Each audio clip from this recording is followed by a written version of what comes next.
ઓ sir પાણી પછી પીજો, પેલા આ છોકરાઓને આઈએમપી આપો, 12મા વાળા વાટે બેઠા છે. ઓકે, ધોરણ 12 માટે પ્રથમ પરીક્ષા માટે ઇંગ્લિશનો 5 માર્ક્સ રોકડાનો સવાલ છે ભાઈ. સમરી રાઇટિંગ પૂછાય જ છે. હવે સર અમારે કરવું શું સમરી રાઇટિંગમાં? બહુ મોટો પેરેગ્રાફ આપે છે, 10-12 લીટીનો આપે છે. કરવું શું અમારે? હું તમને એક મસ્ત ટ્રીક કહી દઉં. એક ચકો હતો ને એક ચકી હતી. કોણ હતા? ચકો ને ચકી હતા. ચકો ગયો ચકીને લઈને ગયા પિક્ચર જોવા. હવે ચકો ને ચકી એક મસ્ત પિક્ચર જોયું અને પછી ચકીને પૂછ્યું કે બોલ ચકી, ત્યાંમાંથી કેટલું તને યાદ છે?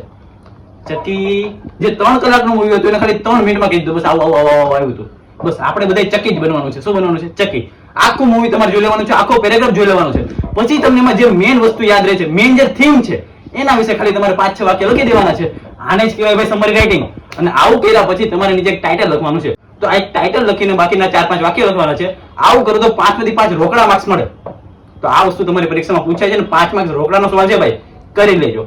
અને હા, મોસ્ટ ટાઈમ વાત, આ આખી જે સમરી રાઇટિંગ છે એ તમારે કમ્પલસરી લખવાની છે પ્રેઝન્ટ ટેન્સમાં. એ પછી તમને પેરેગ્રાફ પાસ્ટ નો આપે કે ફ્યુચર નો આપે, તમારે સમરી રાઇટિંગ લખવાનું છે ખાલી પ્રેઝન્ટ ટેન્સમાં. જો પ્રેઝન્ટ ટેન્સમાં તમે સમરી રાઇટિંગ લખો છો, ટાઇટલ લખો છો અને 3-4 વાક્ય સાચા લખો છો, 100% 5 માર્ક્સ મળે જ.